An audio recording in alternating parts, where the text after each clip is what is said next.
Pascal Maillot, jeune agriculteur, à Brassec, vivre dans la forêt, pratique, difficile, comment ça se passe? Disons que c'est un avantage. Et puis comme on a une exploitation où on a aussi bien de la forêt de cryptoméria que de la forêt naturelle, donc on peut aussi bien dans la forêt de cryptoméria que dans la forêt naturelle retirer certaines ressources qui nous est utile à la table d'hôte après. Le matin, c'est la balade. Le matin, c'est la balade, la cueillette. Des figuiers, il y en a beaucoup ici? Des figuiers, il y en a un petit peu à l'état sauvage, mais pas vraiment de culture.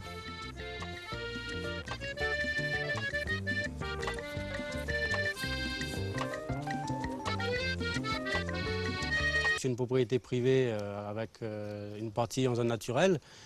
Donc je me sers de cette partie-là pour approvisionner la table d'hôte en rhum arrangé et en tisane. Lorsque j'ai repris l'exploitation, c'était une exploitation qui était en friche depuis une vingtaine d'années. Le FAM avait eu le temps de s'installer sur ces parcelles-là. Lorsque j'ai dû faire les pirages, j'ai transporté tout ce qu'il y avait au niveau FAM et je l'ai remis un petit peu réacclimaté dans cette parcelle-là.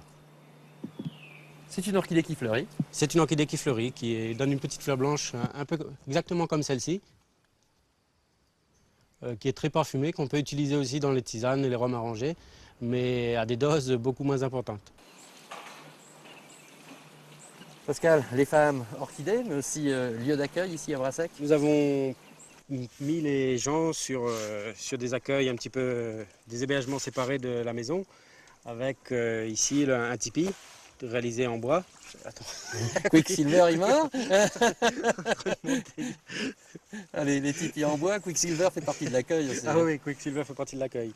Donc on a voulu se démarquer un petit peu des autres hébergements qu'il y a à Sillaos et un petit peu dans l'île, en offrant la possibilité aux personnes qui sont sur notre exploitation de pouvoir être directement situées au cœur de l'exploitation. Ouais, là on est dans la forêt de Brassec quasiment. Oui, là on est en plein cœur de la forêt de Brassec, au pied du Kervegen. Nous avons profité un petit peu que nous avions sur notre exploitation du FAM pour justement offrir à tous les touristes de passage des spécialités à base de FAM. On essaie de retirer au maximum les produits, offrir au maximum le produit de la ferme à nos clients.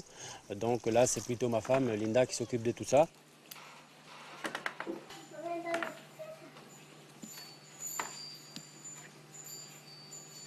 Linda, chef de la cuisine ici aux femmes. Ben oui. S'occuper et de la famille et des visiteurs. Et des visiteurs, ben oui, c'est le... Ben, je fais un petit peu la... Enfin, c'est surtout moi qui fais la cuisine, parce que bon, Pascal, il a pas beaucoup de temps pour ça non plus. Et puis j'aime bien, donc c'est pas un problème. Donc ça part du... Ben là, c'est de la confiture, on va faire des... Je vais faire confire des figues que je vais utiliser après pour les gâteaux, pour un peu de tout après, ou alors pour vendre aussi, si les gens veulent bien.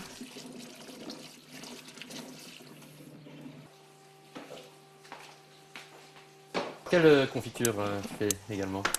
Ben, en fait, un peu de tout, avec tous les fruits de saison.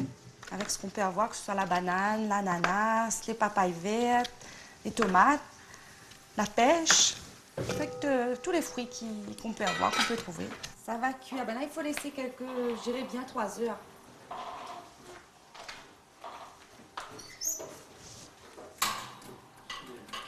Transformation également sur d'autres produits que les fruits?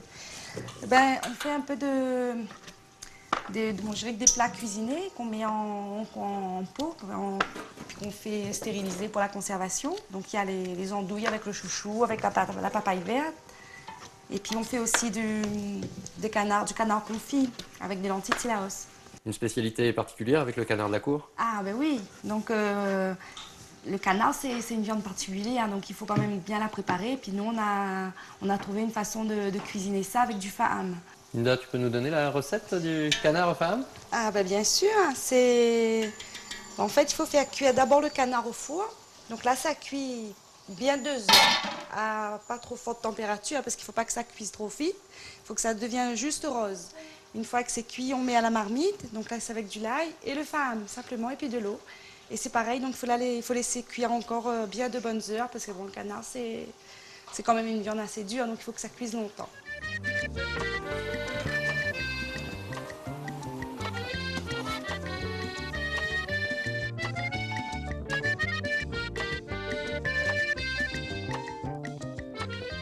c'est bon. Ce sera bon pour mettre en bocal et puis faire la stérilisation.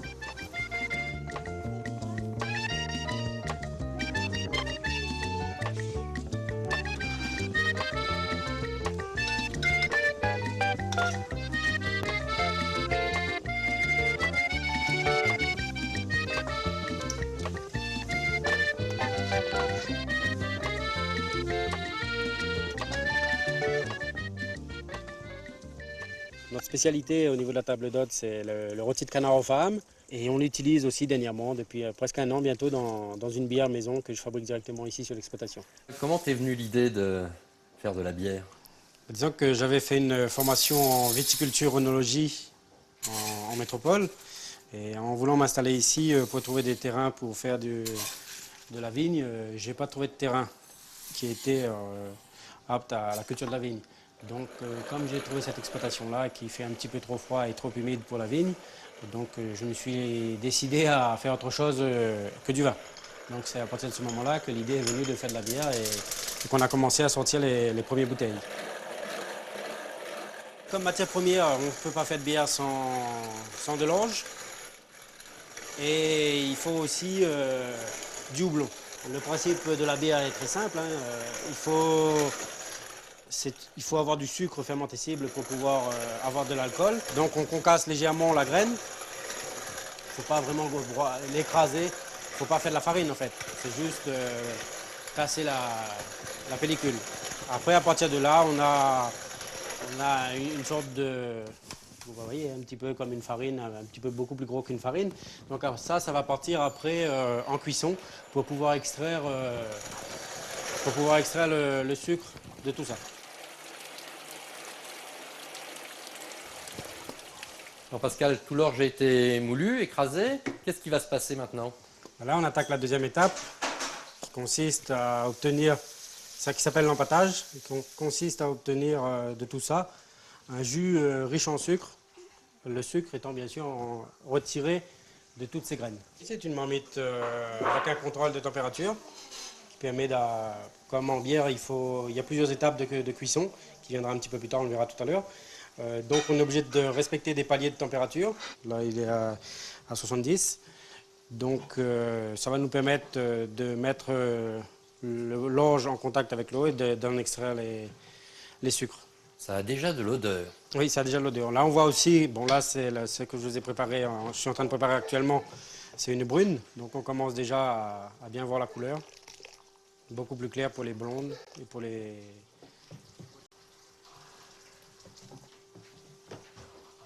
Maintenant, on va séparer l'eau du mélange. Donc pour ça, on est équipé. On va mettre ça là-dessus. Bon, il y a un filtre qui va empêcher tout le marc de descendre.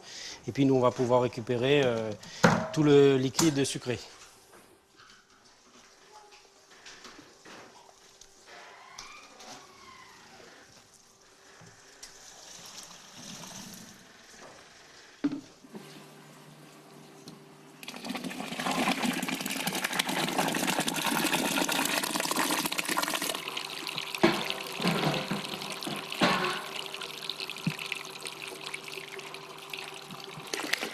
Là, je vais préparer les levures pour pouvoir réaliser la fermentation. Il faut préparer ça un petit peu à l'avance.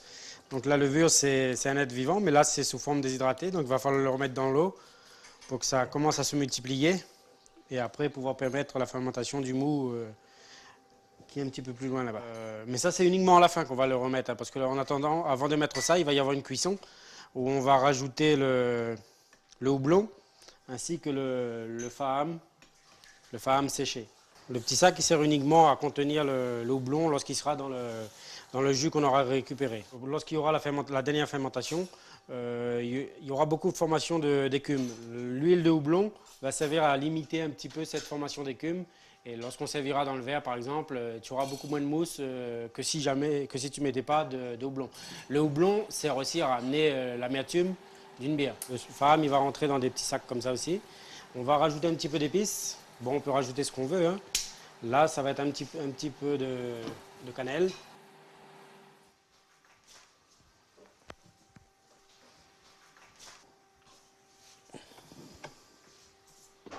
ça va d'abord cuire pendant 90 minutes à des paliers de température différentes avec le houblon, les épices et le faham.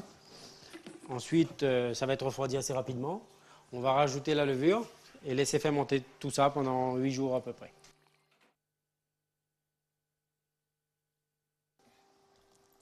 Au bout de 8 jours, on voit qu'il n'y a plus de fermentation. Si on la mettait comme ça en bouteille, ce ne sera pas génial. Ce ne sera pas une bière qui sera pétillante. Donc pour refaire notre fermentation, comme ici les levures ont travaillé, il n'y a plus du tout de sucre, on est obligé de rajouter un peu de sucre. D'accord. Uniquement pour la fermentation en bouteille. Pour redémarrer le travail des levures. Voilà. Ce temps de travail dans la bouteille dure combien de temps? 8 semaines.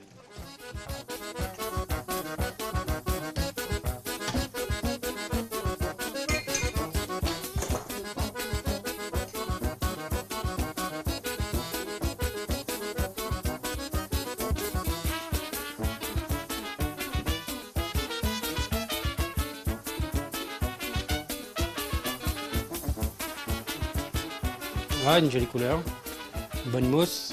Donc normalement, il ne devrait y avoir aucun problème, elle pétille bien. On a les semences d'orge qui arrivent bientôt. Donc fin de cette année, on aura les premières bières 100% de Sillaos. Au thé à bras sec, point de gosier sec. De nombreux villages